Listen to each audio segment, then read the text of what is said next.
Hello everyone, তো recently তোমাদের ডাব্লিউবিএমসিসির ওয়েবসাইটে যেহেতু কাউন্সেলিং স্টার্ট হয়েছে এবং 27, 28, 29 এই 3টে দিনে তোমরা চয়েস ফিলিং করতে পারবে যারা তোমরা পার্টিসিপেট করছো কাউন্সেলিংয়ের জন্য। এবার হচ্ছে যে তোমরা চয়েস ফিলিং কীভাবে করবে, কোন কলেজ আগে রাখবে কোনটা পরে রাখবে, এই নিয়ে অনেক দ্বন্দ্ব। নতুন কলেজগুলোর মধ্যে কোনটা আগে রাখবে, তো বিভিন্ন রকম ঝামেলা আছে। এই ভিডিওর পরে অনেক ঝামেলা লাগবে কমেন্ট বক্সে, আমি যে সিকোয়েন্সগুলো বলবো আর কি। তো কোন কলেজটা আগে রাখবে কোনটা পরে রাখবে সেটা বিভিন্ন রকম বিষয়ের উপর নির্ভর করছে। তো আমি কিছু কিছু পয়েন্ট দেখেছি, যেমন হচ্ছে লোকেশন, কোন জায়গায় রয়েছে, কলকাতা, নর্থ বেঙ্গল, বিভিন্ন রকম ভ্যারাইটি রয়েছে, ঠিক আছে। তারপরে হচ্ছে হোস্টেল ফ্যাসিলিটি কেমন আছে, কতটা পুরনো আছে সেই কলেজটা, সেখানে পলিটিক্স কেমন আছে, তারপরে সেখানকার এরিয়াটা কেমন, এনভায়রনমেন্ট কেমন। এরিয়া এনভায়রনমেন্ট বুঝতে পারছো, সেখানে মানে একটু মারপিট বা তোমার ওখানকার লোকাল যে লোকালিটি কেমন আছে আর কি। তো দাঙ্গা ফাঙ্গা যেগুলো লাগে আর কি, হসপিটাল মধ্যে মানে ভাঙচুর যেটা হয় আর কি। লাইব্রেরি, অডিটোরিয়াম, মাঠ, খেলার মাঠ, সেখানকার ক্যান্টিনের খাবার দাবার কেমন তার উপর নির্ভর করে। সেখানে সাপ্লি কেমন দেয়, মার্কস কোথায় কম বেশি দেয় সেগুলোর উপর ডিপেন্ড করে। তারপরে পেশেন্ট লোড যেটা আছে সেটা, যেটা সবাই মনে করে যে আমি একাই ইন্টার্নে সব পেশেন্ট আমি একাই দেখবো।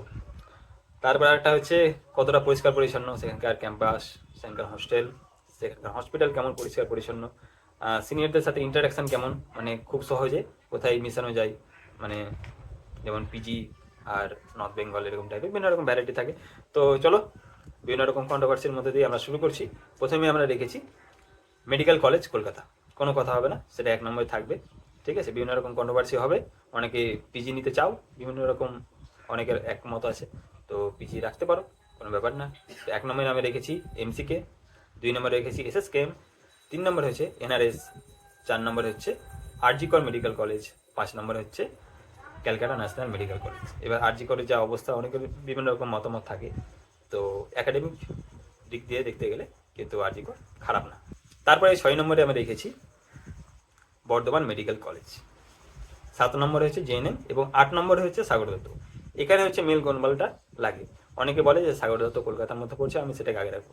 ঠিক আছে, তোমরা রাখতে পারো, কিন্তু সেখানে কোনো খেলার মাঠ নেই, ক্যাম্পাস খুবই ছোট, পেশেন্ট লোড অ্যাভারেজ, বিভিন্ন রকম, মানে হোস্টেলটাও এতটা পরিষ্কার পরিচ্ছন্ন না, ঠিক আছে। ইউজির হোস্টেল, ডরমে থাকতে হয়, বিভিন্ন রকম দিক আছে। তো সেগুলো তোমরা যদি সাগর দত্ত পছন্দ হয়, সেখানে তোমাকে আগে যেতে হবে, ভিজিট করতে হবে, যে হ্যাঁ আমি বর্ধমান চেয়ে সাগর দত্তকে প্রিফারেন্স রাখছি, বা জিএনএম এর থেকে মানে সাগর দত্তকে প্রিফারেন্স রাখছি, সেটা সেই হোস্টেলে গিয়ে বা সেই ক্যাম্পাসে গিয়ে তোমরা দেখতে পারো। মানে অ্যাডমিশন হওয়ার পর দেখলে যে না, সাগর দত্ত আমার জন্য এত ছোট ক্যাম্পাস, প্রাইমারি স্কুলের মতো, তো সেটা যাতে না হয়। তো 9 নম্বরে হচ্ছে বাঁকুড়া সম্মেলনী, 10 নম্বরে হচ্ছে জোকা। তো জোকা এই জন্য, কারণ জোকার ডিমান্ড বাড়ছে, আর টাকাও বেশি, মানে আহামরি অতটা বেশি না, মোটামুটি 5 লাখ 6 লাখের মধ্যে কমপ্লিট, 5 বছর 5.5 বছরের জন্য, এবং সেখানে বন্ড সার্ভিসের জন্য এক্সট্রা টাকা পাওয়া যায়, সেই দিক থেকে কিন্তু মেকআপ হয়ে যায়। যে সেই জোকার নিয়ে কিন্তু আমি একটা ডিটেলস ভিডিও বানাবো, ঠিক আছে। এই ভিডিওর পরে আসবে, পরে পরে সব ভিডিও চলে আসবে। তো 11 নম্বরে হচ্ছে নর্থ বেঙ্গল মেডিকেল কলেজ, সেটারও একটা দিক আছে, কারণ সেখানে সিকিউরিটির দিক দিয়ে কিন্তু ভালো, এবং পরিবেশ, সেখানকার এনভায়রনমেন্ট, সিকিউরিটির দিকে কিন্তু সেরা।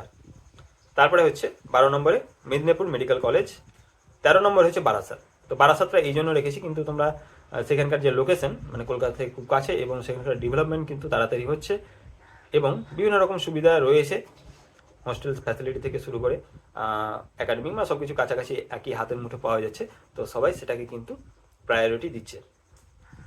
14 নম্বরে রেখেছি ডায়মন্ড হারবার, ঠিক আছে। বারাসাতের পরে ডায়মন্ড হারবার, এটা অবশ্যই হবে, এবং আগের বছরে তোমরা দেখেছো এরকম কিন্তু ব্যাপারটা যাচ্ছে। 15 নম্বরে হচ্ছে মুর্শিদাবাদ মেডিকেল কলেজ, 16 নম্বরে হচ্ছে মালদা মেডিকেল কলেজ, 17 নম্বরে হচ্ছে রায়গঞ্জ মেডিকেল কলেজ, তারপরে 18 নম্বরে হচ্ছে তমলুক। তমলুক কিন্তু ভালো ডেভেলপ করছে, নতুন কলেজগুলো যেগুলো খুলেছিল তার মধ্যে, ঠিক আছে। আর লোকেশনটাও কিন্তু তমলুকের ভালো, দীঘার কাছে একেবারে। তারপরে হচ্ছে উলুবেড়িয়া মেডিকেল কলেজ, উলুবেড়িয়া। তারপরে 20 নম্বরে হচ্ছে আরামবাগ মেডিকেল কলেজ। তারপরে 21 নম্বর হচ্ছে রামপুরহাট। রামপুরহাট এই জন্য বলছি, কারণ রামপুরহাটে অনেকে ফার্স্ট ইয়ার সেকেন্ড ইয়ার বিভিন্ন রকম সমস্যায় পড়ে, মানে থার্ড ইয়ারও সমস্যায় পড়ছে, কারণ হোস্টেলটা আমি নিজেও গিয়ে দেখেছি, অনেক দূরে ভাই, অনেক দূরে, সেটা বলার মতো না। অনেক অসুবিধা হবে, তোমাকে বাইরে থাকতে হবে, তুমি যদি বাইরে থাকতে পারো তাহলে রামপুরহাট নিবে, কোনো ব্যাপার না, ঠিক আছে, আগে পিছিয়ে রাখতে পারো। এবার 22 নম্বর হচ্ছে পুরুলিয়া। তো পুরুলিয়া এই জন্য, কারণ পুরুলিয়া নাম শুনে বুঝে গেছো কোথায় রয়েছে মেডিকেল কলেজটা, আশেপাশে কিচ্ছু নাই। আচ্ছা, যারা সেই মেডিকেল কলেজে পড়ছে তারা রাগ করিও না ভাই, এটা কিন্তু ছাত্রদেরই প্রিফারেন্স। 23 নম্বর হচ্ছে কোচবিহার মেডিকেল কলেজ, 24 নম্বর হচ্ছে জলপাইগুড়ি, আর 25 নম্বর হচ্ছে ঝাড়গ্রাম।